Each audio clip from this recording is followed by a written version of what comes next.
Ako po si Miss Winnie at ito ang ating kwento. Magandang araw.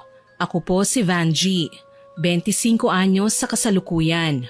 Ang kwentong ibabahagi ko sa inyo ay nangyari noong ako'y 23 anyos pa lamang. Nasa middle class man kami nabibilang ay mag-isa naman kaming binubuhay ng aking ama. Dagsa pa rin ang gastusin at may malaki kaming utang sa bangko. Ito ang isa sa mga dahilan kung bakit ginusto ng aking papa ang magnakaw.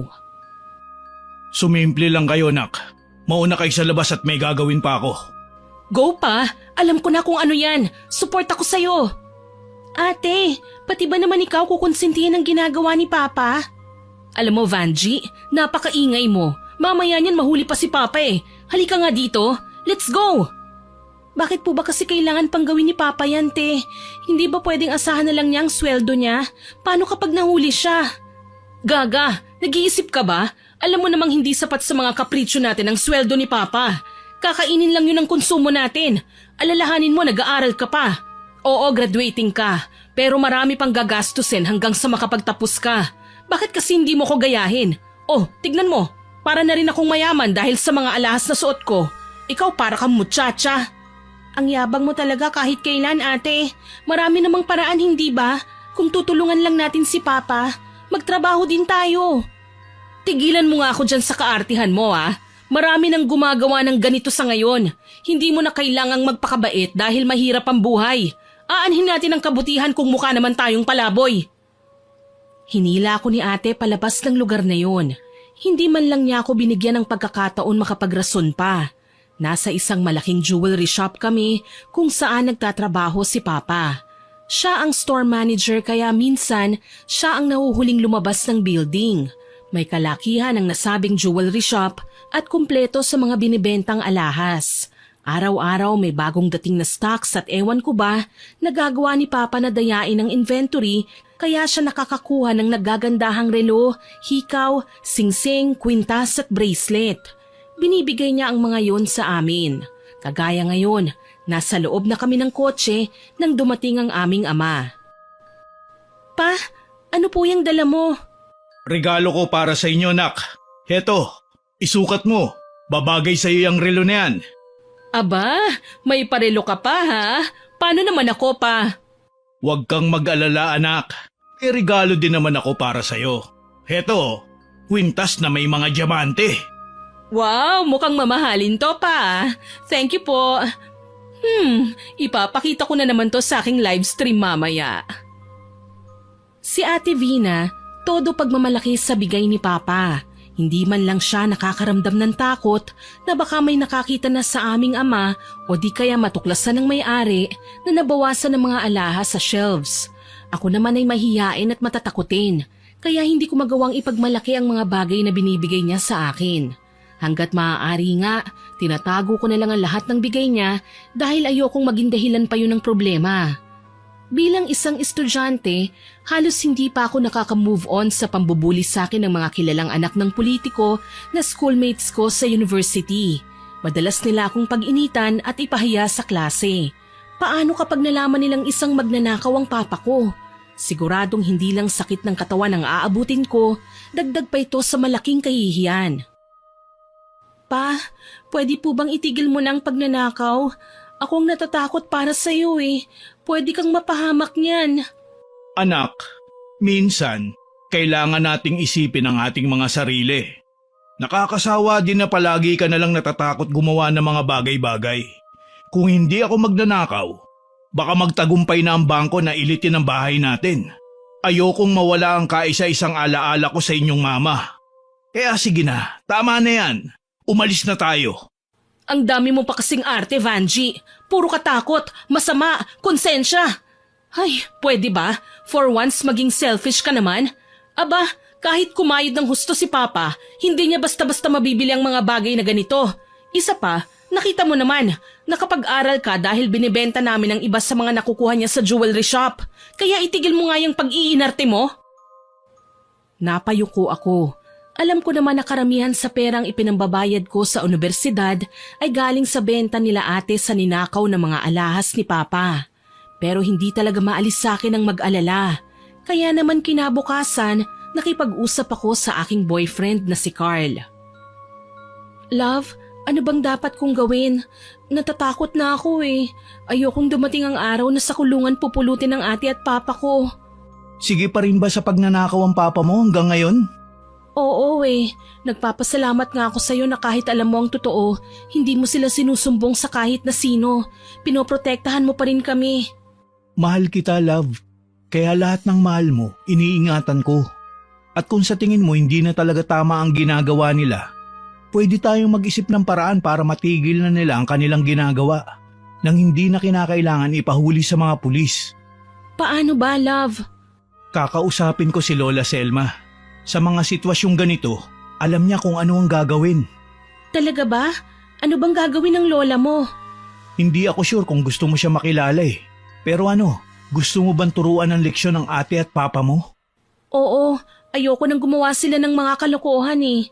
Para kasi sa akin kahit pa may naitulong naman sa amin ang bawat halaga ng mga alahas na yun, iba pa rin kung nakuha namin ang mga yun sa maayos na paraan. Kung ganun, sumama ka sa akin. Magpaalam ka sa papa mo. Magbakasyon tayo sa probinsya namin ng mga 2 araw. Huwebes naman ngayon, di ba? Bukas ng hapon, pwede tayong umuwi kina Lola. Oo naman, pero okay lang ba sa'yo na magpaalam muna ako kina Papa? Alam kong hindi siya mahigpit sa aming magkapatid dahil hinahayaan niya lang naman kami na gawin ang lahat ng gusto naming gawin. Pero gusto ko rin kasing magpaalam sa kanya para alam niya kung saan ako pupunta. Ang bait mong anak, love. Kaya nga sa'yo ako eh. Natawa ako sa tinura ni Carl. Hanggang ngayon pakiramdam ko nasa ligawan stage pa rin kami. Totoo po ang sinabi ko na hindi mahigpit sa amin si Papa, Miss Winnie. Kaya nga ako nagka-boyfriend dahil pumayag siya. At alam kong papayagan niya ako na sumama kay Carl pa uwi sa probinsya nila. Pagka-uwi ko sa bahay noong hapon, naabutan ko si ate na inihahanda na ang kanyang cellphone. Mukhang gagawa na naman ng panibagong content ang kapatid ko dahil bihis na bihis siya at tadtad ng makukulay na makeup ang muka. Nakahilera naman sa harapan ng mesang pinaglalagyan ng cellphone ang iilan sa mga alahas na binigay sa kanya ni Papa. Ate, anong ginagawa mo? Vanji, tanga-tangahan lang ang peg. Malamang nagbablog ako. Alam ko ate, ang ibig kong sabihin, bakit nakadisplay ang mga alahas na binigay sa'yo ni Papa? Tapos na akong magmayabang sa mga friends ko sa mga alahas na ito eh. Kaya naman ibinebenta ko na online para kumita. Diyos ko ate, hindi ka ba natatakot? Baka may makakilala sa mga alahas na yan. Huwag kang ampraning, Vanji. Hindi lang naman ako ang may mga ganitong jewelries ah. Malamang may kaparehong design din ang mga ito, no? Tsaka wag mo nga akong pakialaman. Pero ate, alam mo, imbis na istorbohin mo ko, ang mabuti pa, kunin mo na lang din yung mga binigay sa'yo ni Papa nang mapagkakitaan na natin. Nasapo ko ang aking ulo dahil sa sinabi ng aking kapatid. Hindi ko nga magawang ipagmalaki ang mga alahas na meron ako tapos ibebenta pa niya. Hoy gaga, nakatunganga ka na naman sa harap ng kamera ko. Lumayas ka na nga dyan, istorbo. Sorry ate. Taranta kong wika at saka umalis kagad sa likuran niya. Ilang sandali pa, nakita ko nang nagsisimula na sa pagsasalita si ate sa harap ng kamera. Hello mga kikays! Welcome to my Presyosa Jewelries online bilihan. Pasok-pasok mga suki! For today's video, mga pre-love items na naman ang pagpipilian nyo para i-mine.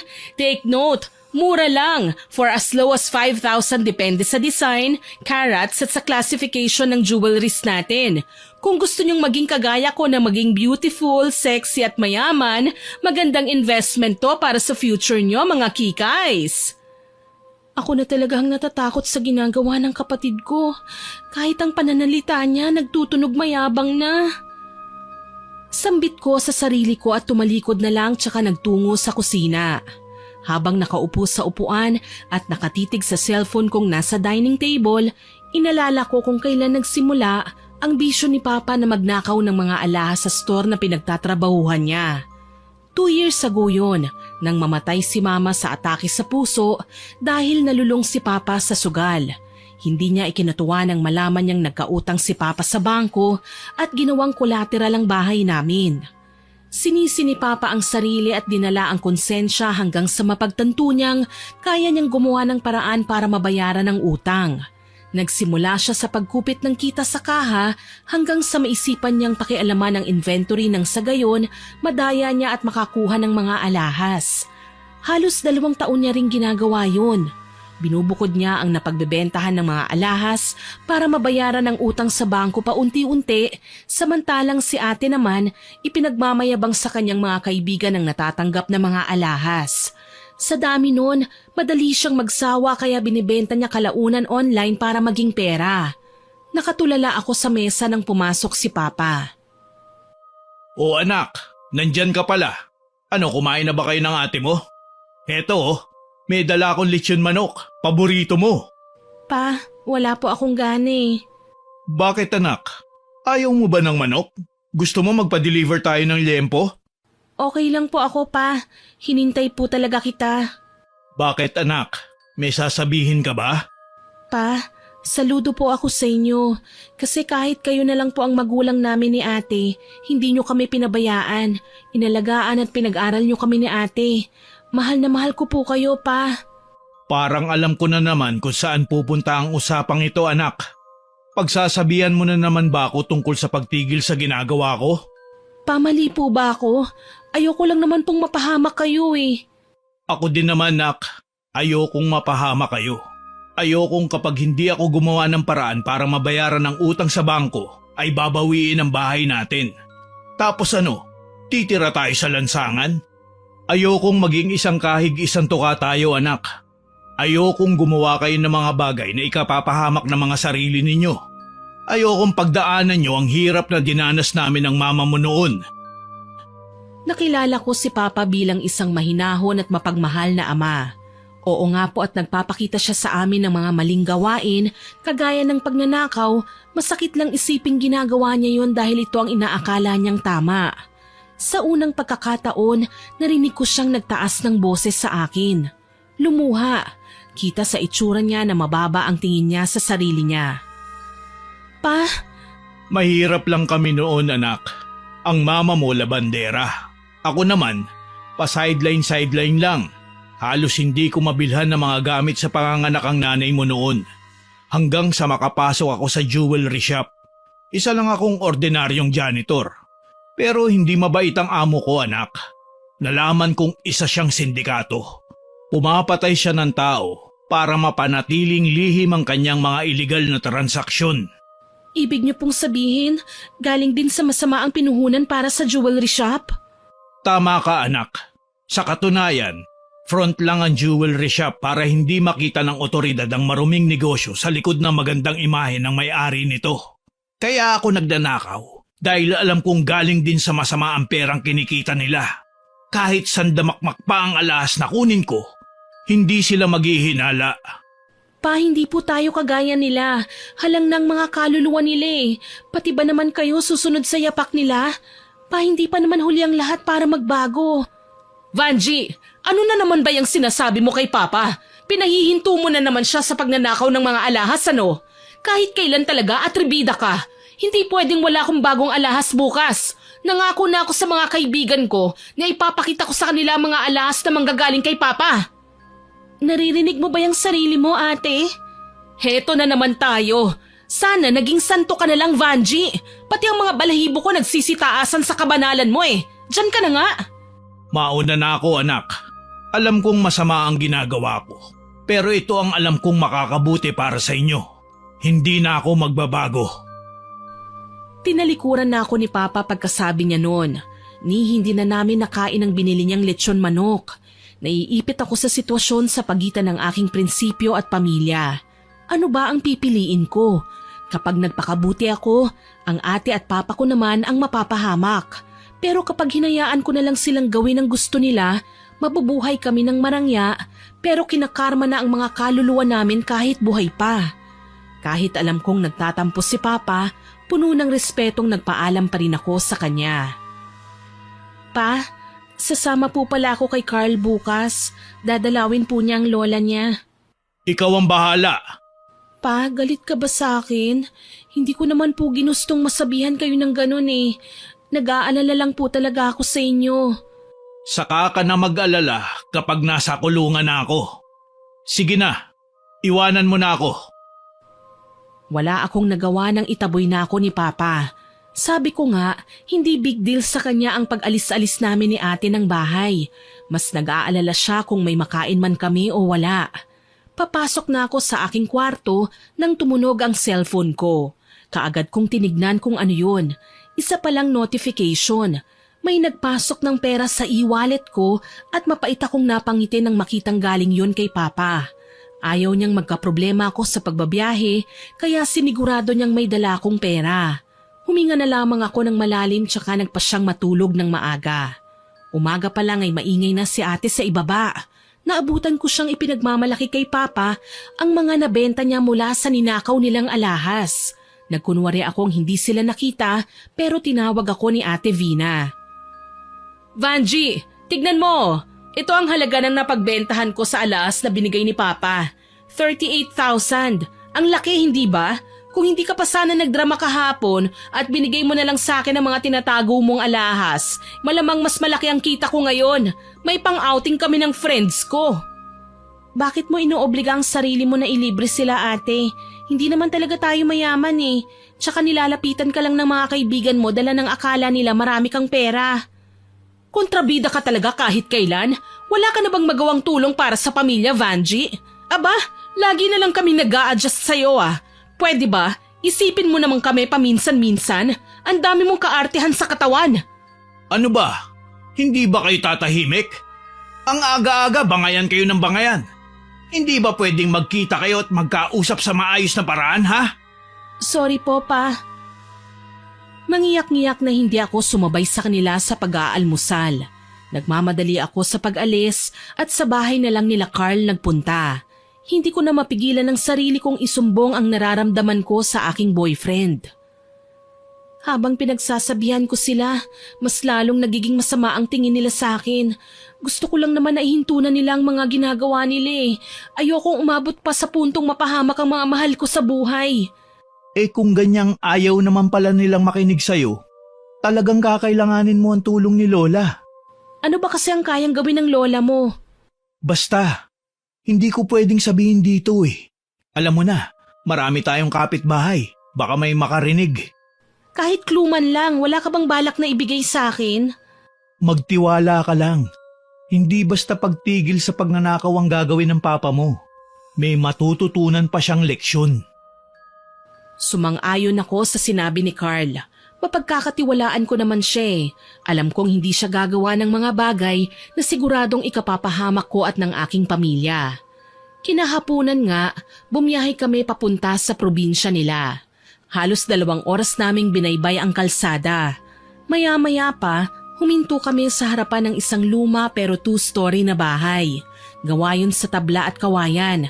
Pinakintab ng floor wax at namumutik-tik sa dami ng bulaklak ang bakuran. Isang ginang ang nakita kong dumungaw sa may bintana, sa tingin ko nasa late 70s. Maputi na ang nakapusod na buhok at simple lang ang pananamit. Lola, nandito na po kami. Halika apo, pasok kayo. Tuloy, tuloy. Maraming salamat po, Lola. Oo nga po pala, si Vanji po, girlfriend ko. Vanji, siya naman si Lola Selma. Aba, kay gandang bata. Magaling kang pumili, iho. Magandang araw po, Lola Selma. Ikinagagalak ko po kayong makilala. Inaasahan ko na ang pagdating nyo. Tumawag na kasi kahapon si Carl, kaya may naihanda akong munting salo-salo.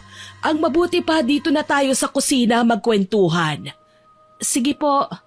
Halika, love. Feel at home lang ha. Huwag ka mahihiya. Mabait si Lola. Mukha lang siyang istrikta pero makwento at maraming alam sa kababalaghan. Ah, oo naman. Pumasok kami sa kusina at inalalayan pa ako ni Carl na makaupo. Si Lola Selma naman, kahit medyo nginig na ang mga kamay, ay nakakatouch lang pagmasda na pinagsisilbihan pa rin kami. Gusto ko sanang tumayo para tulungan siya sa paghahain pero sinaway ako ni Carl. Maupo ka na muna, love. Ako nang bahalang tumulong kay Lola. Bisita ka namin dito eh. Ayos lang naman yun, love. Maliit na bagay. Basta, hayaan mo na lang ako, okay? Pinagmasdan ko silang inilatag sa mesa ang mga handa nila. Halos maglaway ako nang makita ang kare-kare na yon na ayon pa sa matanda ay specialty raw niya. May nakakatakam pang sapin-sapin at isang 1.5 na malamig na soft drinks. Bago kumain, nagdasal muna kami. Sige na mga apo, kumain na tayo. Tikman mo ang kare-kare ni Lola, love. Bestseller yan dati dito sa amin. Talaga po ba, La? Ibig sabihin nagtitinda kayo ng ulam dati? Oo, may karinderya kami noon. Ang kita nun ang ginamit ni Lola para makapag-aral ako. Ang galing naman, ang sipag niyo po pala, Lola. Depende lang yan sa diskarte at tiyaga, iha. Ang mahalaga, marangal ang ginagawa natin at siguradong hindi nakakapahamak sa kapwa. Natahimik ako sa sinabi ni Lola. Kaagad na sumagi sa aking isipan ang mga ginagawa nila papa at ate. Napahiya ako nang mapagtantong may mga taong kaya naman palang lumaban ng patas kahit walang kakayahan. Nasa diskarte lang kung nanaising umunlad at maging maayos ang buhay sa hinaharap. Natapos ang aming pagkain kinalaunan. Inalok pa kami ni Lola ng kaping barako na malugod ko namang tinanggap. Habang nag-uusap sa maaliwalas nilang sala, ikinuwento ko sa kanila ang tungkol sa problema ko sa aking pamilya. Ilang taon na po simula nang mapansin kong nangunguha pala si Papa ng mga alahas sa jewelry shop, Lola. Binibigay niya sa amin ni ate ang mga iba habang ang iba naman ibinibenta niya at binabayad sa utang namin sa bangko. Hindi mo ba siya sinubukang kausapin, Apo? O pigilan man lang sa ginagawa niya? Maraming beses ko na pong ginawa yun, Lola eh. Kaso lang dinadaan ako ni Papa sa konsensya. Kesyo galing naman daw sa masama ang ninanakaw niya. Dumagdag pa si ate sa problema ko kasi kinukonsinti niya si Papa. Mahirap nga ang sitwasyon na yan, Apo. Ang mga taong sarado ang isip ay hindi basta-basta nakikinig sa payo ng kahit na sino. Lola, naikwento ko po kay Vanji ang tungkol sa kakayahan niyong mangulam. Apo, kabilin-bilinan ko sa'yo na wala kang ibang pagsasabihan tungkol sa lihim kong yan. Lola, huwag po kayong mag-alala. Mapagkakatiwalaan naman po ako eh. Kahit kailan hindi ko po ipagsasabi ang mga nalalaman ko. Kailangan ko lang po talagang gawin ito para matigil na ang pamilya ko sa ginagawa nila. Ayoko lang kasing dumating ang panahon na sila din ang mapapahamak dahil sa ginagawa nila eh. Ayokong makita silang nakakulong sa bilangguan o pinapatawan ng parusa dahil sa nagawa nilang kasalanan. Lola, matagal na tong problema ni Vanji. Ayaw niya na magnakaw ang kanyang amay. Baka naman po pwede niyo siyang tulungan. Huminga ng malalim si Lola Selma. Kita ko sa mukha niya ang pagnanais na tulungan ako, kaya kahit papaano, ine-expect ko na ang isasagot niya. Bueno, papahayag ako, pero hindi sa araw na ito, iha. Kailangan mong bumalik sa araw ng Martes. Ngayon kasi Biyernes sana, kaso lang may ginagawa akong importante na hindi ko pwedeng ipagpabukas. Ayos lang po yun, Lola. Pwede naman po akong bumalik anytime. Kung ganon, iho, Apo, ipasyal mo na lang muna ang nobya mo sa talon. Maligo kayo doon, magpalamig, ha? Mukha kasing mabigat ang dinadala niya. Alam kong masakit para sa kanya ang pinagdadaanan niya at kailangan niya ang suporta mo at pagmamahal. Gagawin ko po, Lola. Ikaw naman, iha, magpakatatag ka, ha? Hindi lahat ng nangyayari sa iyo ngayon ay puro kamalasan. Palagi mong tatandaan yan. Huwag kang mag-alala. Gagaan din ang bigat na iyong dinadala sa paglipas ng panahon. Maraming salamat po, Lola. Dinala ako ni Carl sa sinasabi nilang falls. Kahit papaano gumaan naman ang pakiramdam ko. Buti na lang talaga palagi akong handa sa mga pagkakataong ganito. May baon akong swimsuit, kaya naman ilang sandali pa'y masaya na kaming nagtatampisaw ng boyfriend ko sa malamig na tubig. Ang ganda pala dito, no? Tapos ang daming ibon. Ibang-iba talaga sa city na kahit ang hangin hindi na natin malanghap ng maayos. Amoy usok na kasi at laganap na ang polusyon. Kung may mga magagandang environmental view naman, puro mga man-made na. Hindi lubos ang kasiyahan natin kapag nagpupunta doon. Iba talaga dito. Dati nga, sabi ni Lola, sagrado ang isa sa mga batis dito sa aming lugar. Walang sino man ang nakakapunta maliban sa mga manggagamot at albularyo. Ginagamit daw kasing paliguan ng mga diwatang nagbibigay sa kanila ng kakayahang gumamot. Bakit? Hindi na ba ito sagrado ngayon? Nang minsan magkaroon ng engkwentro sa bayan, sa batis na yun nagtatakbo ang mga rebelde. Naabutan sila ng mga sundalo at dun pinagpapatay. Bumaha ang dugo at nagkulay pula ang tubig. Mula nun, wala na nagpapakitang diwata. Natakot sila sa karahasang ipinakita ng mga tao. Nakakatakot naman. Buti walang nagmumulto, no? Hindi ko alam sa ngayon. Pinagbawalan kasi ko ni Lola na magpunta dun eh. Sabi niya, lahat ng napapagawi ngayon sa batis na yun ay sinasapian ng masamang elemento. Kaya dito na lang niya tayo itinuro. Tumango ako sa mga ikinuwento ni Carl. Hindi ko maiwasang makarelate sa sinabi niya sa nangyayari sa pamilya ko. Kung paanong noong nabubuhay pa kami ay sagrado sa amin ang paggawa ng kabutihan, ngayon naman ay kabaligtaran. Kung makapagnakaw kasi si Papa, lantaran na. Si ate naman kung makapagyabang, masahol pa sa tunay na milyonarya. Kaya kailangan ko ang tulong ni Lola para mabawasan man lang kahit papaano ang mga masasamang ginagawa nila. Nang maalala ko ang aking pamilya, saglit kong sinilip ang aking cellphone at may nakitang notification. May bago na namang upload si ate at sa pagkakataong ito, mukhang ang mga alahas ng binigay ni Papa sa akin ang ino-online selling niya. Hello po mga kikays, ako po si Vina at nandito na naman tayo sa Presyosa Jewelries online bilihan. Pasok-pasok mga suki! For today's video, mga pre-love items naman ang nakababata akong kapatid ang pagpipilian nyo para i-mine. Negotiable po ang price kaya pili na mga suki. Ay nako, umatake na naman ang pagiging mukhang pera ni ate. Tignan mo to, love. Hayaan mo na. Masusolusyonan din naman natin yung problema mo sa araw na sinabi sa'yo ni Lola. Magtiwala ka lang. Maraming salamat, love ha. Sobra-sobra na talagang binibigay mong tulong sa akin. Paano ba ako makakabawi sa'yo? Pakasal na lang tayo, love. Ay, grabe siya, kasal kagad. Hindi pa nga ako nakakagraduate eh. Hayaan mo na muna akong makabawi sa pamilya ko. Ikaw talaga. Pwede naman tayong magpakasal, pero at the same time, tulungan mo ang pamilya mo. Hindi ba? Ako naman ang bubuhay sa'yo. Ikaw naman, kapag nagtrabaho ka kahit mag-asawa na tayo, bigay mo naman ang sweldo mo sa papa mo para makatulong ka kahit papano. Hay nako, love. Hayaan mo, tsaka na natin pag-usapan yan kapag natapos ng problema ko. Pagkatapos naming maligo, umuwi na kami sa bahay nila. Hindi ko maiwasang makaramdam ng kapanatagan sa nasabing tahanan. Oo nga at sinabi sa akin ni Carl na mangkukulam ang kanyang lola, pero hindi ako nakaramdam ng takot. Sa katunayan, nilapitan ko pa ang matanda nang matanaw ko siyang may ginagawa sa isang silid. Nagluluto noon ng hapunan si Carl, kaya malaya akong maglibot-libot sa buong kabahayan. Lola, pwede bang pumasok? Oo naman, iha. Halika, pasok. Salamat po, Lola. Ano po palang ginagawa niyo?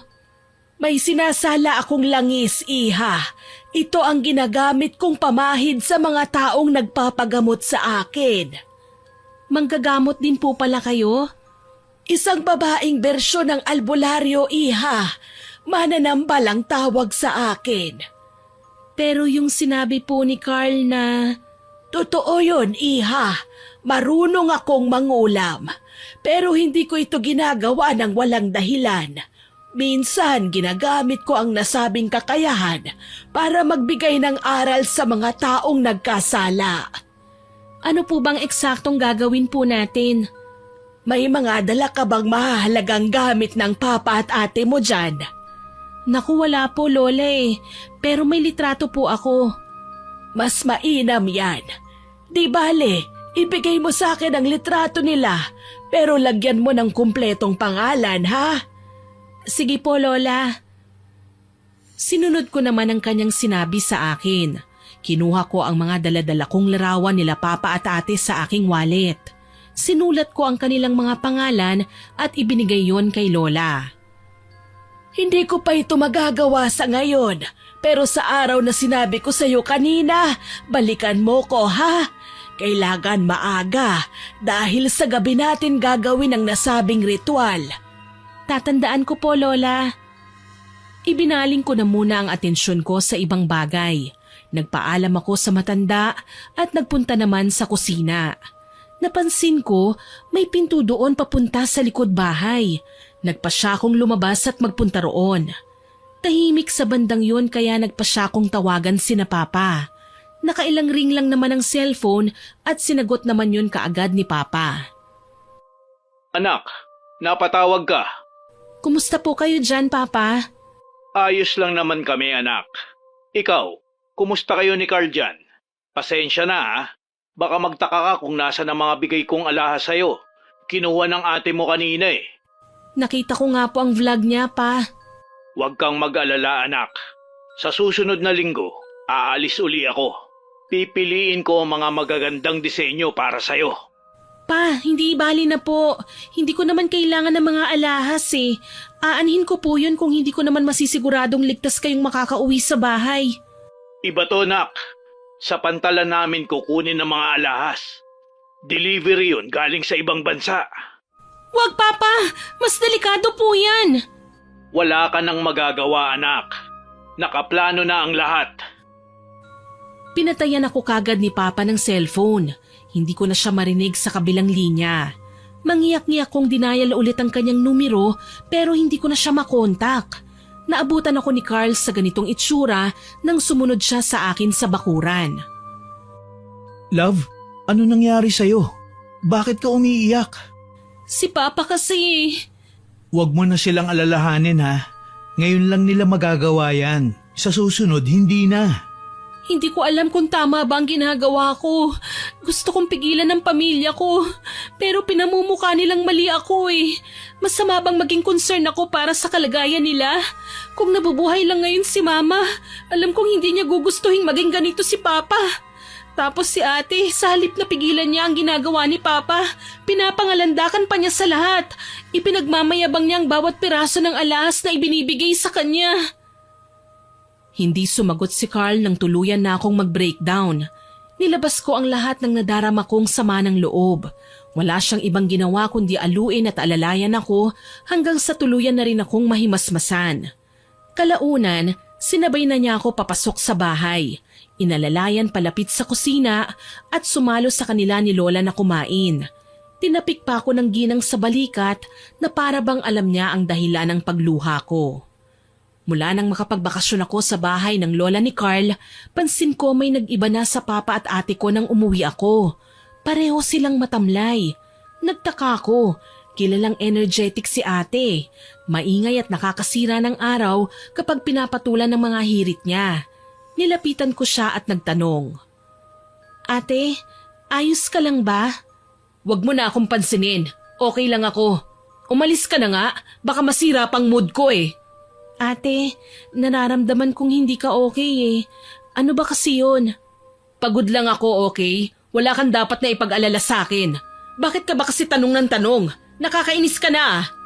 Nag-aalala lang naman po ako sa inyo eh. Pwes, wag mo akong intindihin.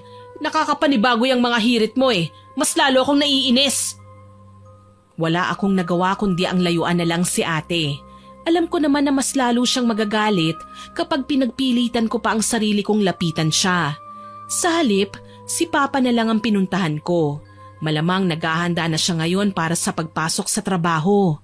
Kinatok ko siya sa kanyang kwarto at mahinang boses niya lang ang narinig ko na nagsasabing pwede kong pumasok. Kaya pinihit ko na ang doorknob at binuksan ng tuluyan ng pinto. Napasinghap ako nang makita ko si Papa. Nakahiga sa kama, nakatalukbong at para bang pagod na pagod. Pa, ayos ka lang ba? Ayos lang ako, anak. Trangkaso lang to. Mawawala din kagad. Bakit po nakatalukbong kayo? Bigla kasi kong gininaw eh. Itutulog ko na lang muna to. Mamayang tanghali, papasok na ako sa store. Pa, kung talagang napapagod na po kayo, magpahinga na lang po muna kayo. Tsaka na po kayo bumalik sa trabaho kung wala na po kayong nararamdaman. Kailangan kong magtrabaho, anak. Hindi naman pwedeng manatili na lang ako dito sa bahay buong araw. Pa, simula nang mawala si Mama, hindi ko na kayo nakitang nagpahinga. Kahit minsan naman po, subukan yung mag-relax. Kayo ni ate. Iwan mo na muna ako, anak. Kailangan ko na magpahinga. Inaantok na ako. Umiepekto na siguro sa akin ang gamot na ininom ko. Sige po, Pa. Mahina akong sambit sabay talikod. Hindi ko magawang suwayin si Papa eh. Kilala ko siyang malumanay magsalita. Iniisip niya lagi ang aming kapakanan, pero ayaw niya rin sa makukulit. Ilang beses lang siyang dapat alukin at talagang pagagalitan niya ang sinuman kapag pinilit ang gusto.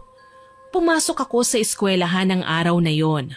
Napakunot ako habang napapansin ng mga pinagkakabisihan ng aking mga kaklase sa kani-kanilang cellphone. Namutla ako nang makitang isa sa mga uploads na video ni ate. Halos namay na ang lahat ng alahas at ready for shipping na.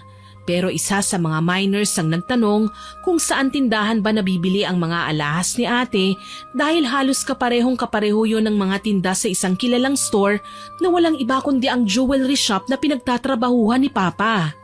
Dahil sa nakita, tinawagan ko kagad si Carl. Hindi naman nagtagal at sumagot kagad ang lalaki. Love, magkita tayo please. Kailangan kitang makausap. Oo naman. Mamayang lunch, susunduin kita. Hihintayin kita, love. Matyaga nga akong naghintay sa pagdating ni Carl sa harapan ng aming school. Sa katunayan, nauna ako sa may waiting shed dahil desperada na talaga akong makausap siya. Nang dumating nga ang lalaki, hindi na ako nagpaligoy-ligoy pa. Love? Martes na bukas, hindi ba? Oo. Puntahan na natin si Lola. Hindi ko na matagalan pa ang mga bagay na nalaman ko eh. Kailangan ko na silang bigyan ng leksyon. Sige, sasamahan kita. Pero kailangan ko muna magpaalam kina Mama. Salamat, love. Inihatid muna ako ni Carl pauwi sa aming bahay. Naabutan ko si ate na bihis na naman at mukhang paalis. Halatang mamahali ng kanyang suot. Siguro galing sa napagbentahan niya ng mga nakaw na alahas. Ate, saan ka pupunta? Gagala, malamang. Alam mo, Vanji, imbis na problemahin mo ko, bakit hindi mo asikasuhin ang sarili mo? Mukha kang stress to. Alam mo ba yun?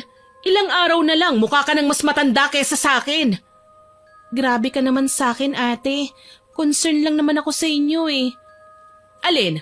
Ang ipagsabi mo sa boyfriend mo na nagnanakaw ng alahas si Papa, imbis na pagtakpan siya? Wow, ang bait mo ring anak ano?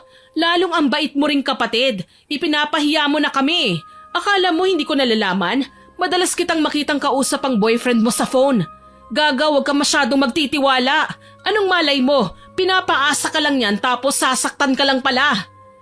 Hindi totoo yan, ate. Mahal ako ni Carl. Mahal? Sigurado ka? Kung talagang mahal ka niya, hindi ka niya hahayaang sirain ang relasyon mo sa amin ng pamilya mo. Wala siyang kinalaman sa pagkakasira natin, ate. Kayo nila Papa ang gumagawa ng mga bagay na ikapapahamak nyo. Ang masakit lang sa tuwing may mga pagkakamali kayo, ibinibintang nyo kagad sa iba. Napasinghap ako nang lumagapak ang malakas na sampal ni ate sa aking pisngi. Hindi makapaniwalang napatingin ako sa kanya. Alam kong may pagkamaldita si ate pero kahit kailan, hindi niya ako napagbuhatan ng kamay. Mukhang nabigla naman sa nagawa niya si ate. Kita ko yon sa kanyang mga mata pero hindi niya pinili pang indahin ang ginawa niya sa akin. Sa halip, taas noo pa siyang tinignan ako. Kasalanan mo kung bakit kita nasaktan. Kailangan ba talagang humantong sa ganito, ate? Na magkakasakitan tayo bago niyo pa mapagtantong mali ang ginagawa niyo? Wala kang alam sa tunay na dahilan kung bakit ko kinukonsinti si Papa na magnakaw ng mga alahas. Wala kang alam kung bakit nagyayabang ako sa harapan ng mga kaibigan o kahit sa mga kakilala mo sa eskwelahan. Wala kang alam kung bakit ako gumagawa ng mga bagay na mali sa paningin mo. Kaya pwede ba, kung wala kang masasabi o maitutulong sa amin ni Papa, lubayan mo na ako. Humakbang pa si ate at marahas akong itinulak na ikinahiga ko sa sahig. Mabagal akong bumangon nang makita siyang naglakad palayo. Masakit man ang likod ko dala ng pagkakabagsak pero hindi nito kayang tapatan ang sakit na nararamdaman ng puso ko. Hindi na talaga pwede ang ginagawa nila. Kailangan ko na silang pigilan. Ni hindi na ako nagpaalam kina Papa nang sumama ako kay Carl papunta sa probinsya. Kagaya ng una, natanaw namin si Lola Selma na nakaabang sa may bintana ng kanyang bahay. Bumaba kami ng sinasakyan namin at magkatulong na binitbit ang aming mga biniling pasalubong. Nauna akong nagmano, kasunod naman si Carl. Mano po, Lola Selma. Kaawaan ka ng Diyos, Apo. Lola, nandito po ako dahil… Alam ko na ang sadya mo, Iha. Paano? Sige pa rin sila sa ginagawa. Hindi na po sila nakikinig sa akin eh. Kung ganon, sige, pagbibigyan kita sa pakiusap mo. Pero sigurado ka na ba talaga dyan sa desisyon mo? Ang pagkulam ay hindi laro na pwede mo na lang basta bawiin kapag ayaw mo na, Iha. Isa itong ritual na may simula at may katapusan. Depende na lang sa tinamaan kung may natutunan ba siya o wala sa mga naging karanasan niya. Wala naman po akong ibang choice eh. Kailangan na po nilang matuto. Kung ganon, tatagan mo ang loob mo. Sa mga susunod na araw, hindi mo magugustuhan ang makikita mong mangyayari sa papa at ate mo. Mahinahong wika sa akin ni Lola. Yung totoo, kinakabahan po talaga ako, Miss Winnie. Pero wala naman akong magagawa eh. Kailangan kong kumapit sa mahikang itim para pigilan si Papa. Sinabi na nga niya na sindikato ang amo niya, kaya anong assurance ang matatanggap ko sakaling mahuli siyang nagnanakaw ng amo niya. Matapos ang pag-uusap naming yun ni Lola, pinagpahinga niya ako sa kwarto. Si Carl lang ang nakaabang sa kanya habang ginagawa ang bagay na yon. Ang nirequest kong makakapagpabago sa pananaw nila Papa at Ate tungkol sa pagkahumaling sa mga nakaw na alahas. Kinabukasan, umuwi kami ni Carl sa syudad. Bago kami maghiwalay ng landas, may ibinigay siya sa akin. Isang singsing at isang pares ng hikaw. Purong ginto ang mga yon. Maganda at nakakasilaw isuot. Love, sabi ni Lola, ilagay mo ito sa mga gamit ng ate at papa mo. Hindi nila mababaliwala ang mga alahas na yan dahil mangingibabaw ang kinang yan sa karamihan. Ano bang meron dito, love? Si Lola lang ang nakakaalam. Basta wag na wag ka magbibigay sa kanila ng kahit katiting na clue na alam mo ang tungkol dito, ha? Oo naman, tsaka wala talaga akong balak sabihin sa kanila to, no? Minsan na akong sinakta ni ate.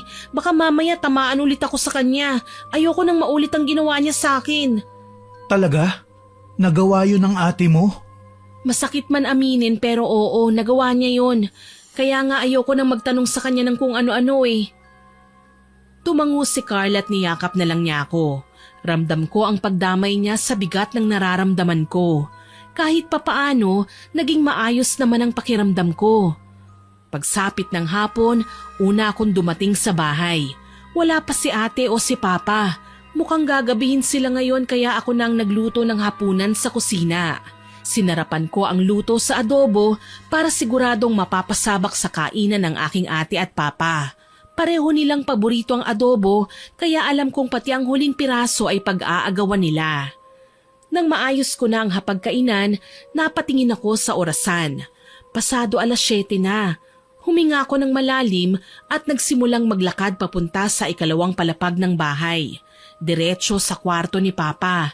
Walang pagdadalawang isip na nilagay ko ang singsing sa bedside table niya. Pagkatapos, lumabas na ako at nagpunta naman sa kwarto ni ate.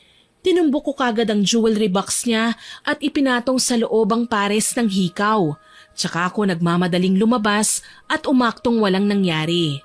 Siya namang pagdating ni ate na may dalang sangkaterbang shopping bags.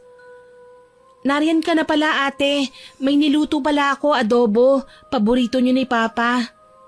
Ano na naman ang ibig sabihin yan? Pang peace offering?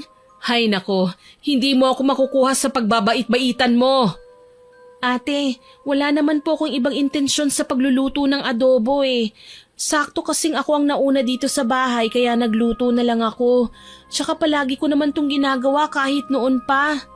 Basta, wag mo akong kakausapin. Oh, ba't ang aga pa'y nagbabangayan na naman kayo? Wala naman po pa. Dumating na po pala kayo, magandang gabi po. May sorpresa na naman ako sa inyo, mga prinsesa ko. Nanlaki ang mga mata namin pareho ni ate nang may ilabas na 2 mamahaling kwintas si Papa mula sa kanyang bag. Nakalagay pa yon sa isang box pero nakikita namin ang itsura nito dahil transparent ang takip nun. Papa, para sa amin po ba talaga ito? Bakit? May iba pa ba akong prinsesa bukod sa inyo? Oo naman. Pili lang kayo dyan. Sa inyo ang magustuhan ninyo. Ayos lang naman po sa akin kahit alin dyan ang itira ni ate, Papa. Aba, himala at hindi ko umangal ngayon sa mga ninakaw ni Papa sa store. Naisip ko kasi tama ka ate, dapat sinusuportahan ko kayo. Pasensya na kung ngayon ko lang lubos na naintindihan ang pinupunto nyo. Mahirap lang kasing tanggapin nung una na may mga bagay kayong kailangan gawin kahit masama. Isipin mo na lang Vanji mas okay na to kesa mag-construction worker si Papa, no? O tayo naman ang maging sales lady o utusan na sinisigaw-sigawan ng mga mayayaman. Minsan kailangan nating sumabay sa uso para maging in. Pilitang ngiting iginawad ko sa kanila. Gayunpaman hindi na ako nagpakita ng kahit na anong pag-angal.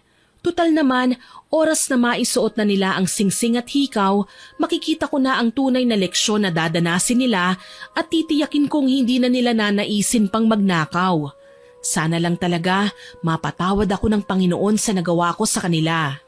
Kagaya nga ng inaasahan, inakala ni Ate Vina na kasama pa sa mga binigay sa kanya ni Papa ang hikaw na nasa jewelry box niya.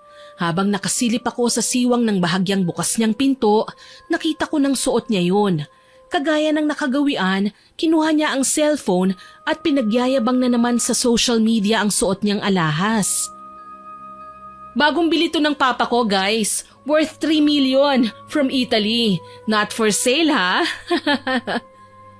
Sambit pa niya kaya napailing na lamang ako. Lukarit talaga itong si ate. Italy daw, 3 million pa. Kung alam niya lang galing kay Lola Selma ang nasabing hikaw at may pabaon pang sumpa. Huminga ako ng malalim at si Papa naman ang sinilip ko. Nasa kalagitnaan na siya ng pagpupumilit na tanggalin ang kung anong bagay na nasa daliri niya. Tinulak ko ang pinto tsaka pumasok ng walang paalam. Pa, ayos ka lang? Ayos lang ako anak. Salamat nga pala sa napakasarap na adobo ha. Busog na busog ako. May kailangan ka ba? Wala naman po pa. Napansin ko po kasi na parang may gusto kang tanggalin. Oo May sinuot kasi kong singsing na ayaw nang matanggal. Di bale mamaya, ibababad ko na lang sa sabon para makuha.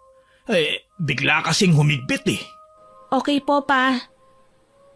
Tumalikod na ako at nagkunwari na hindi interesado sa kanyang ginagawa.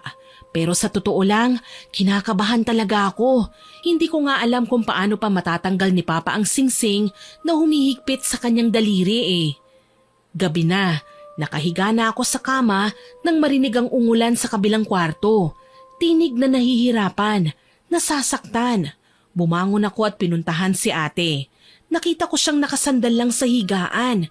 May iniindang sakit sa kanyang tenga.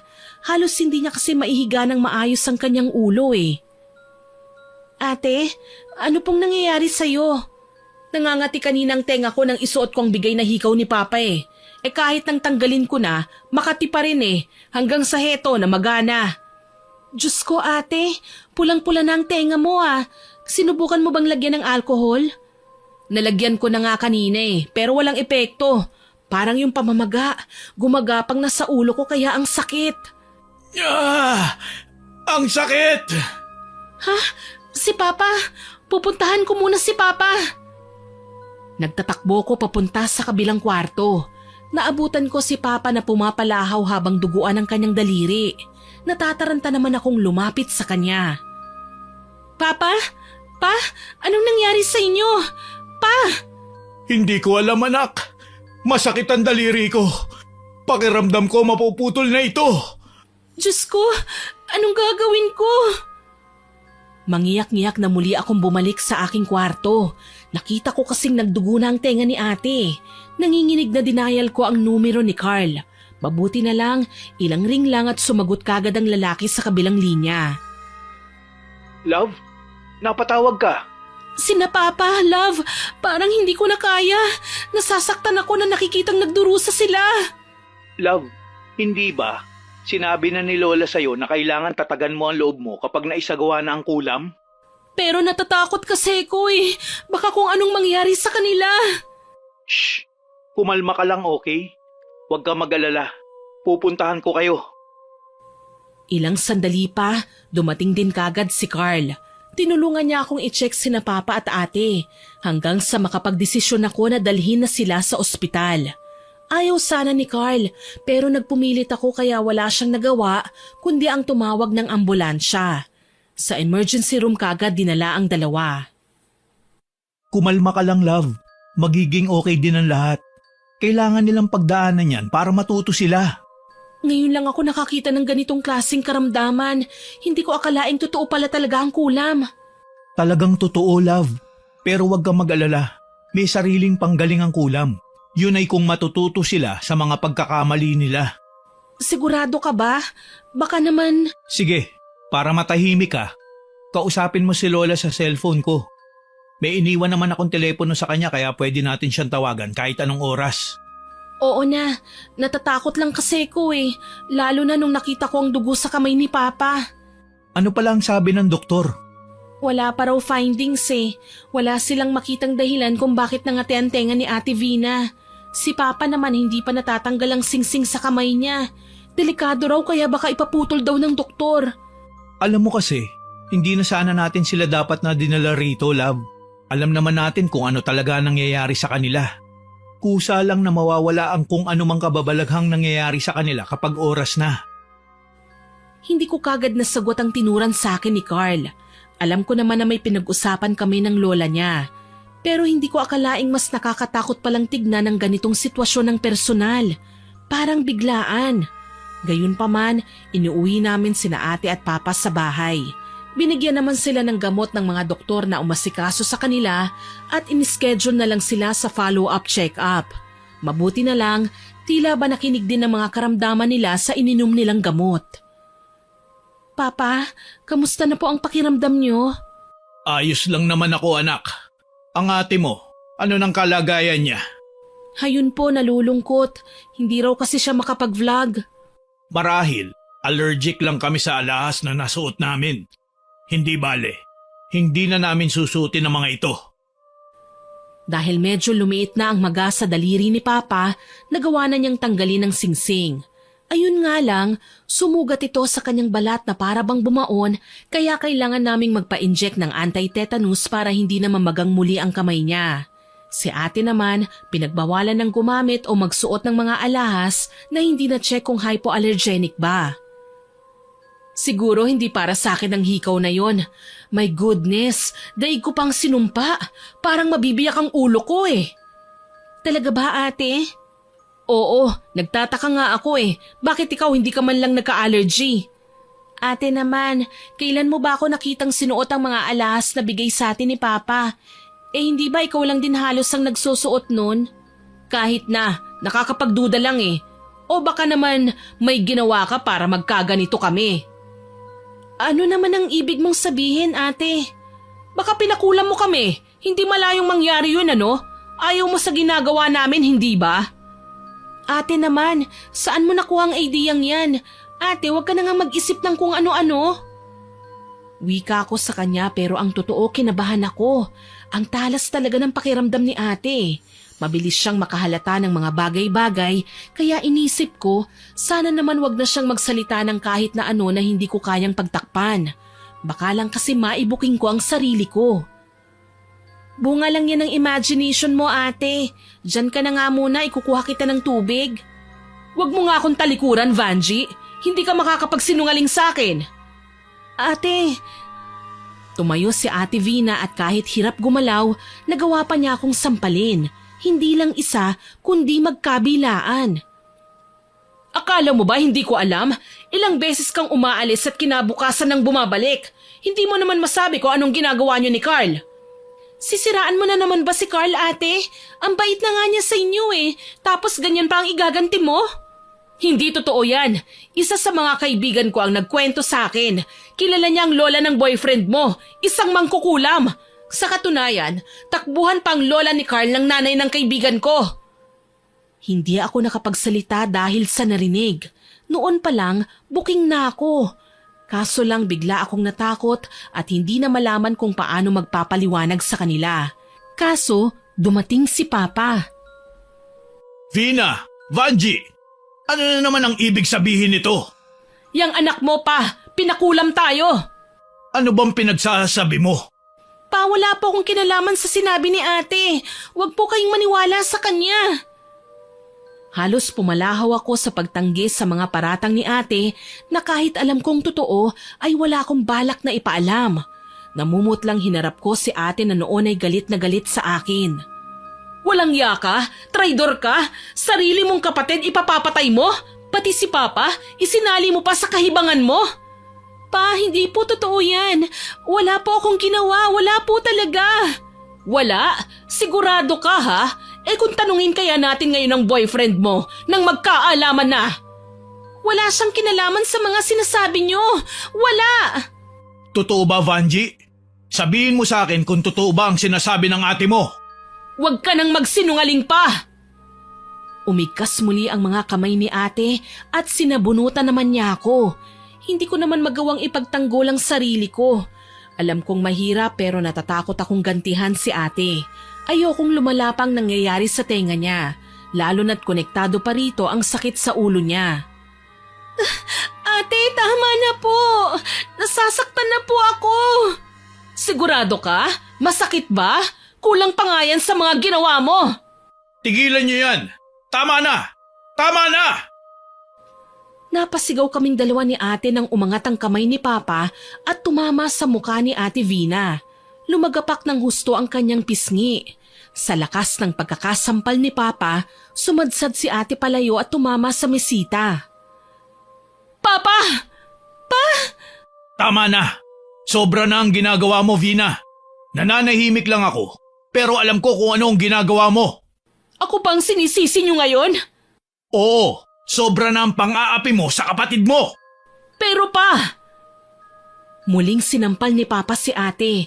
Halos malunod ako sa kahihiyan dahil sa nakita naming nangyari sa kanya. Mangiyak-ngiyak kong binalak sana siyang tulungan pero marahas niya akong tinulak. Ate, nang dahil sa'yo sinaktan ako ni Papa. Nang dahil sa'yo nagkasira ang pamilya natin. Ikaw ang salot sa bahay na ito.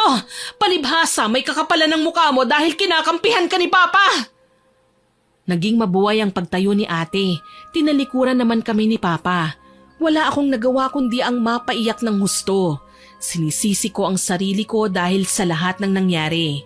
Gusto ko lang naman magpakatino ang pamilya ko eh. Masama ang magnakaw, pero hindi ko naman pinangarap na magkasira kaming lahat.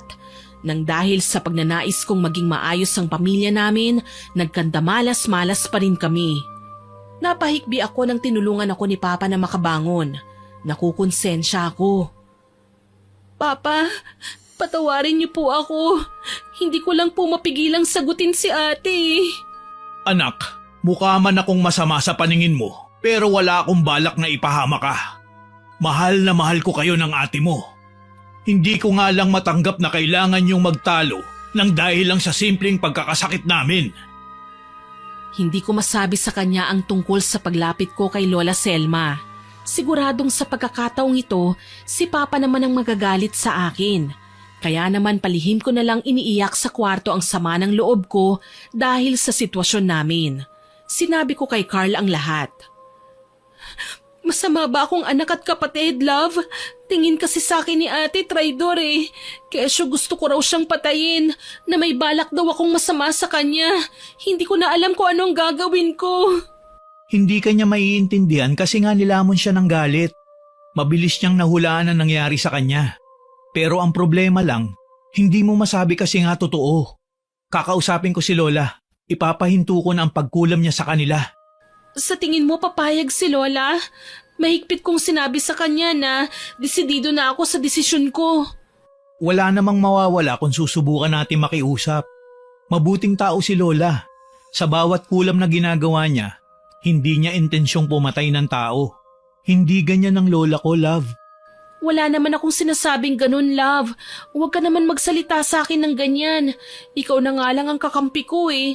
Tapos ngayon mawawalan ka pa ng tiwala sa akin. Ayoko naman na sa ganito lang magtatapos ang pag-uusap natin ah. Pakiusap ko kay Carl. Salamat na lang nakinig siya sa akin.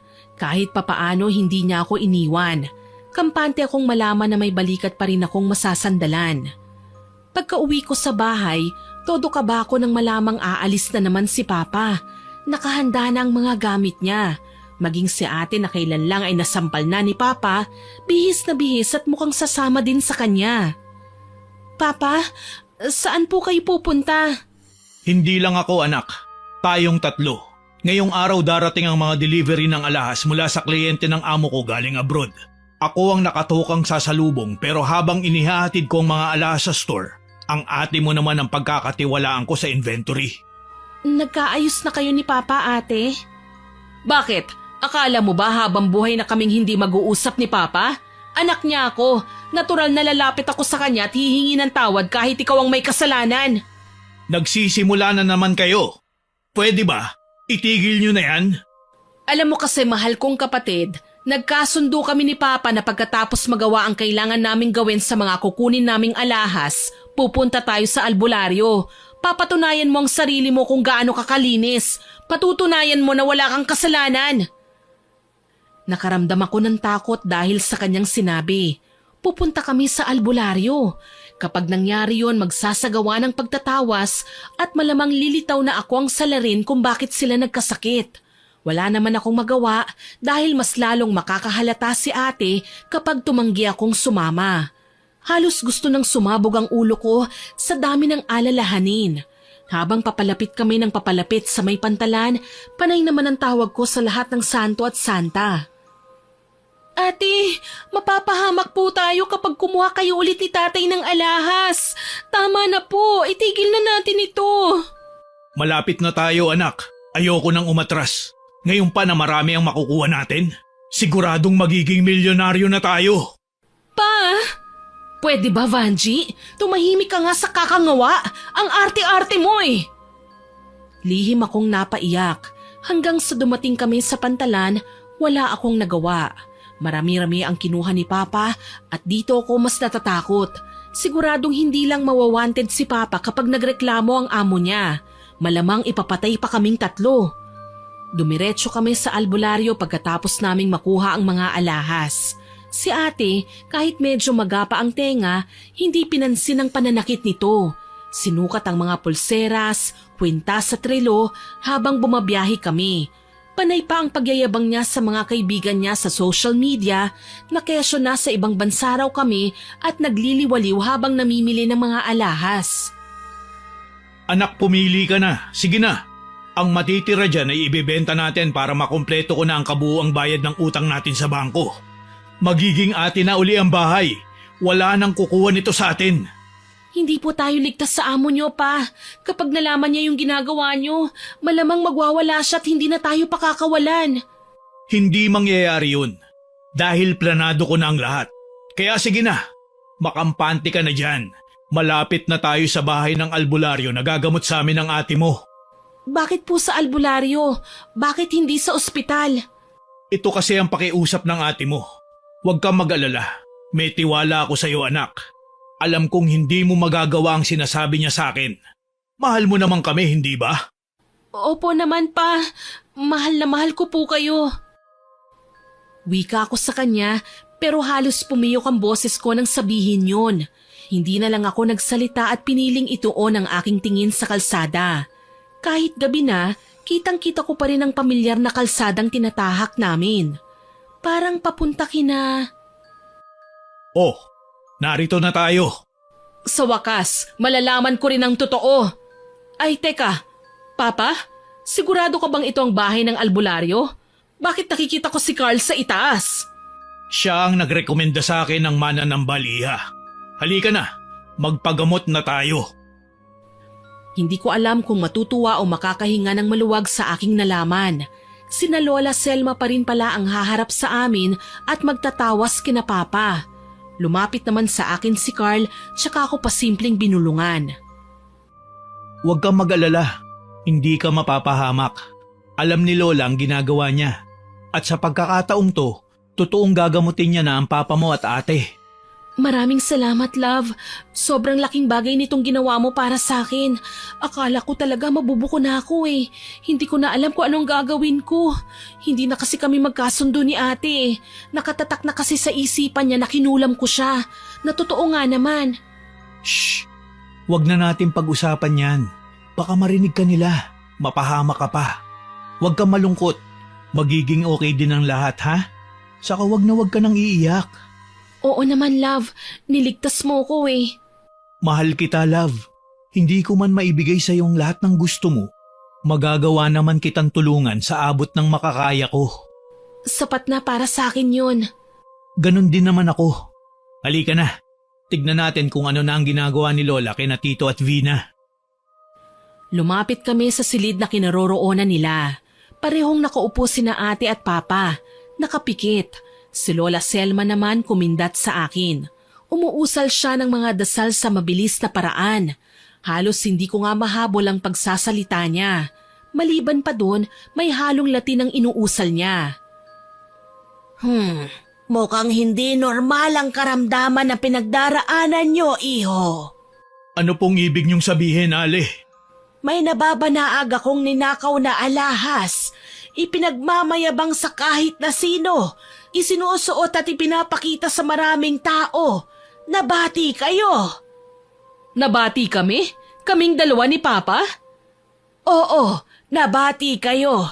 May mga nilalang at elemento ng karma na nakabuntot sa lahat ng masasamang gawain. Hindi sila naniningil sa aktwal na paggawa ng kasalanan, kundi sa mga panahong nakakaramdam na sila ng konsensya. Naglakad-lakad si Lola at kinuha ang pausukan. May nakatambak ng baga doon at binuhusan niya ng insenso.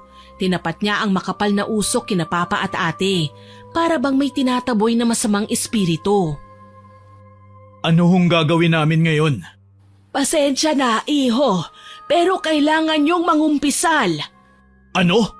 Para din naman ito sa kalayaan niyo sa masamang karma. Kaya kailangan niyong sabihin sa akin ang totoo at tanging katotohanan lamang. Kumibot-kibot ang labi ni Papa.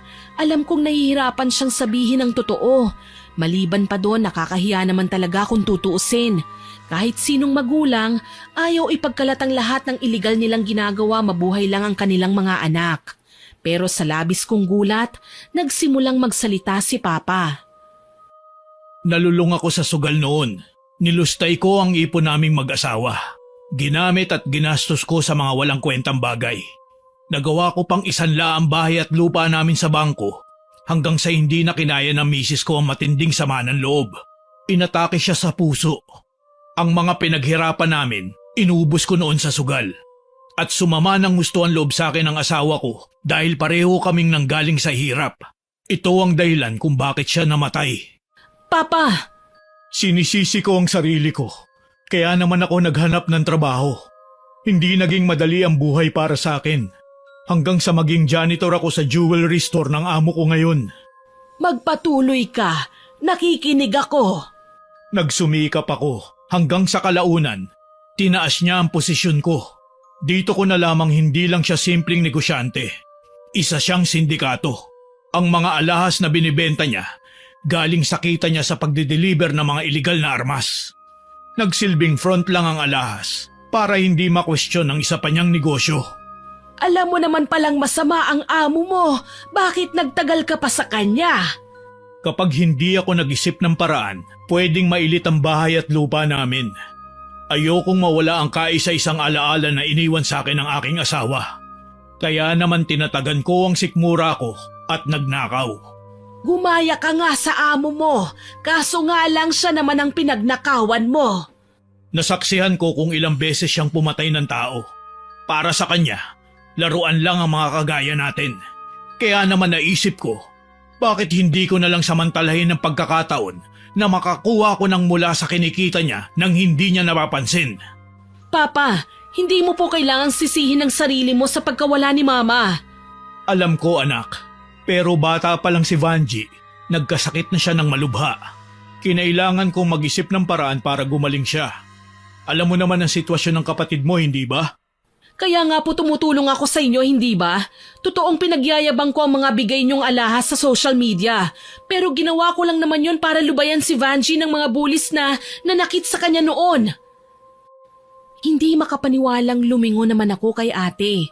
Kaunti na lang, papatak na ang luha ko sa naging revelasyon nila. Ano pong ibig mong sabihin, ate? Nalaman ko mula sa kaibigan kong nagtatrabaho sa university na binubuli ka raw. Kaya gumawa ako ng paraan para makilala sa school nyo. Kailangan kong ipagyabang na mayaman tayo para isipin nilang ka-level natin sila, para layuan kanila.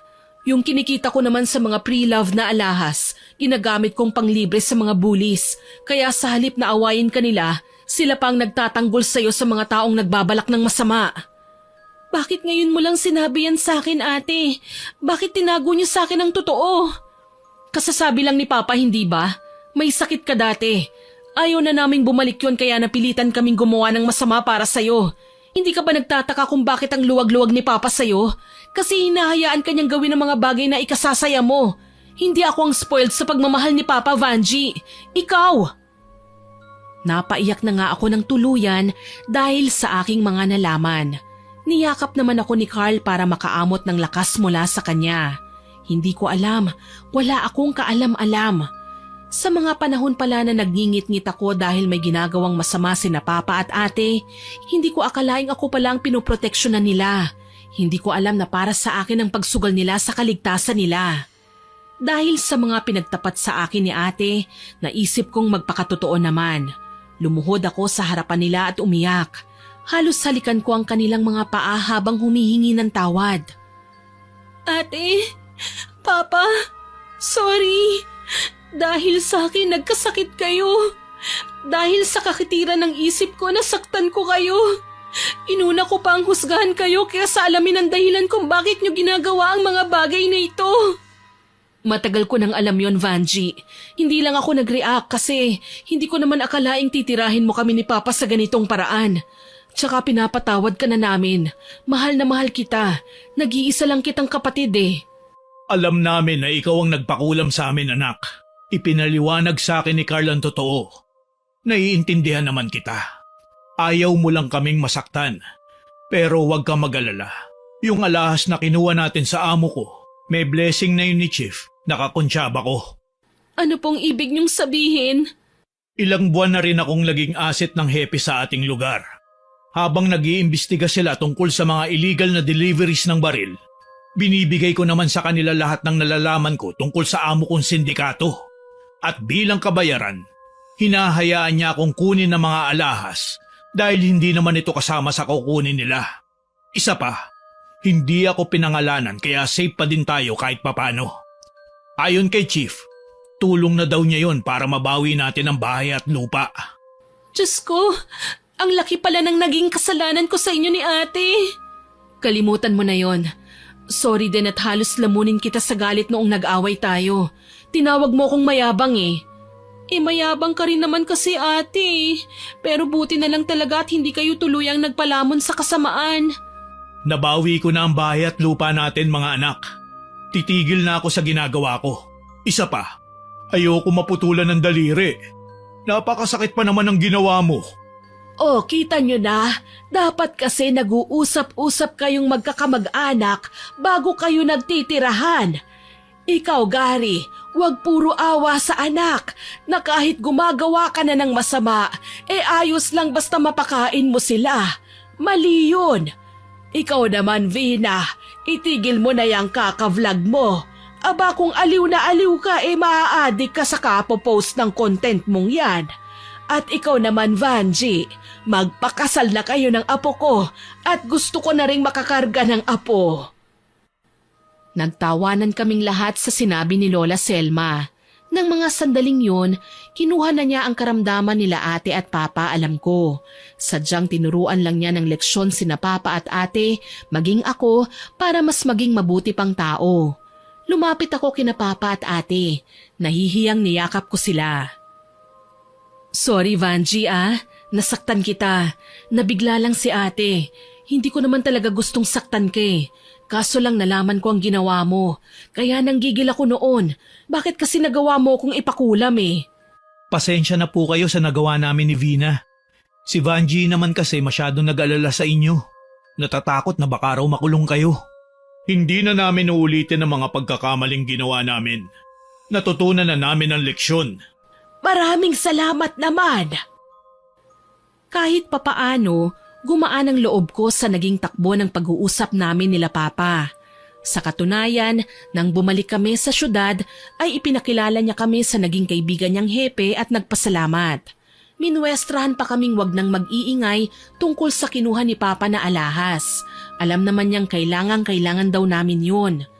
Tuluyan nang naipakulong ang sindikatong amo ni Papa, naembargo ang lahat ng iligal niyang produkto at pinarangalan pa ang aking ama. Hindi man niya naisoli sa akto ang mga alahas na nakuha niya sa jewelry shop, ay ginamit naman niya yon sa mas maayos na paraan. Nagtayo kami ng negosyo, nag-ipon, nagtulong-tulong kami nila ate na mapalago yun at unti-unting ibalik ang mga ninakaw namin. Literal na ginawa na namin ang tama at mabuti. Alam kong hindi pa naman namin makukumpleto ang mga yun sa ngayon, pero balang araw, maibabalik din namin ang lahat ng walang labis at walang kulang. Ikinasal kami ni Carl pagkalipas ng 1 taon. Tinutuo nga niya ang plano namin. Hindi namin pinabayaan ang aking papa at ate. Sobrang proud ako sa inyong dalawa anak. Naging masama man akong ama, hindi niyo ako tinalikuran. Sinuportahan niyo pa rin ako hanggang dulo. Mahal na mahal ka po namin, Papa.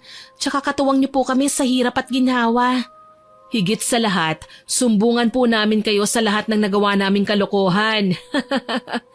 Si ate talaga, oo. Ikaw talaga? Mababait kaya tayo. Ang bilis mo namang maniwala eh. Paano naman ako? 3 anak na ako ni Papa ngayon ah. Kasi kasal na kami ng bunso niyang prinsesa. Ano ba, love? Nakakahiya ka ah? Baka nakakalimutan nyo, narito pa rin ako. Binabantayan ko ang bawat kilos nyo, Humagalpak na naman kami ng tawa ng aking minamahal na pamilya. Alam kong mas magiging maayos at matatag pa ang aming magiging kinabukasan dahil nagsisilbi silang gabay para kami ay maging mabuting tao, may takot sa Diyos at may respeto sa kapwa. Sa ngayon maayos ang takbo ng aming convenience store at cafe. May mga suki kaming natatandaan ko na pabalik-balik. Kahit papaano, nakakapag-ipon kami maliban sa aming kinikita sa pagtatrabaho. Plano naming maglagay ng panibagong branch sa kabilang bayan dahil nakahiligan na ni ate na mag-bake. Si Papa naman nasa bahay. Napagkatuwaan niyang mag-alaga ng mga manok na kinakatay naman sa kanyang barbecue stall. Nasa iisang bubong pa rin kami at walang balak na maghiwalay sa hirap at ginhawa. Tanging dasal ko lang manatili na sa amin ang pagmamahalan at pag-iintindi sa isa't isa. Naging aral sa akin ang lahat ng nangyari sa buhay ko, partikular na sa pagiging mapanghusga kahit hindi pa natin alam ang tunay na kwento. Buti na lang talaga nariyan kayo ni Lola, no love? Binigyan niyo ng linaw ang kaguluhan sa aming pamilya. Siyempre naman. Mahal kita eh. Mahal ka rin ni Lola. Kaya niya nagawang mangkulam para sa'yo. Akala ko puro kasamaan lang ang nagagawa ng kulam eh. Minsan kailangan din palang gumamit ng ganito para matuto ang mga tao, ano? Tama ka. Pero pakiusap lang, love. Wag na wag kang magpa-practice na mangkulam ha. Depende. Pero pag-iisipan ko, basta wag kang mambababae ah. Loyal ako sa'yo no. Takot ko lang kaya kay Lola. Talaga, katakutan mo kaya si Lola? Dati na talaga akong takot kay Lola. Kung alam mo lang, ayoko ngang nagsisinungaling sa kanya eh. Alam niya kaagad kapag ginagawa ko yun. Ibig sabihin marunong manghula si Lola? Oo, at sigurado kapag may nalaman siya tungkol sa akin, sa'yo siya unang-unang magsusumbong. At mahigpit akong niyakap ng aking asawa.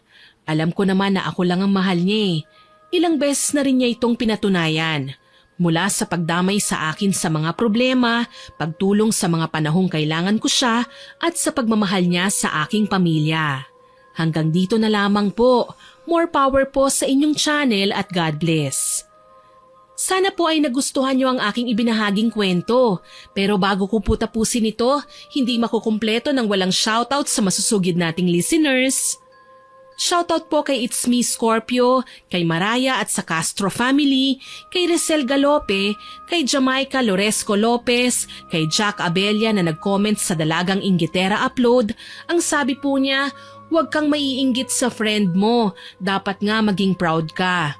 Tama po yun kasi kung kaibigan mo talaga yon parang kapatid na ang turing mo at hindi ka iinggitan.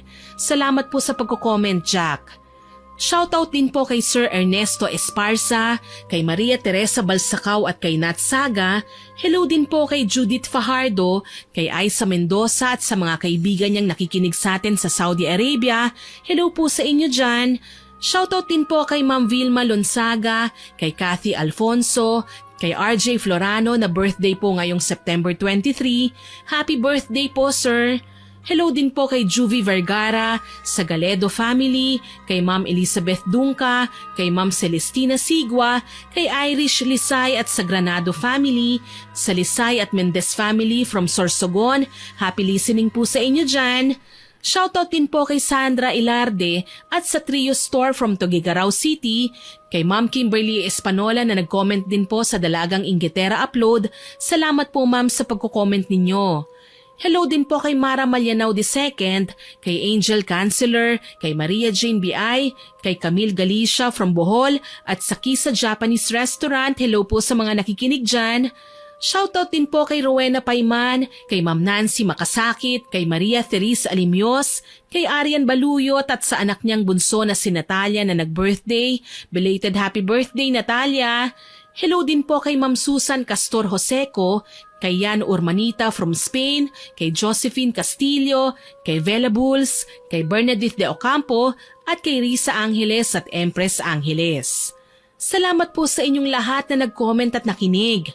Abangan niyo pa po sana ang mga susunod kong upload ha, at huwag po ninyong kalimutan mag-subscribe, like, share and comment sa kwento natin. Para po malaman nyo kagad kung may bagong upload tayo, pindutin nyo lang po ang notification bell para mabilis nyo itong makita. Aasahan ko pa rin po ang inyong suporta ha. Muli, ako po si Miss Winnie na nagpapasalamat sa inyong pakikinig.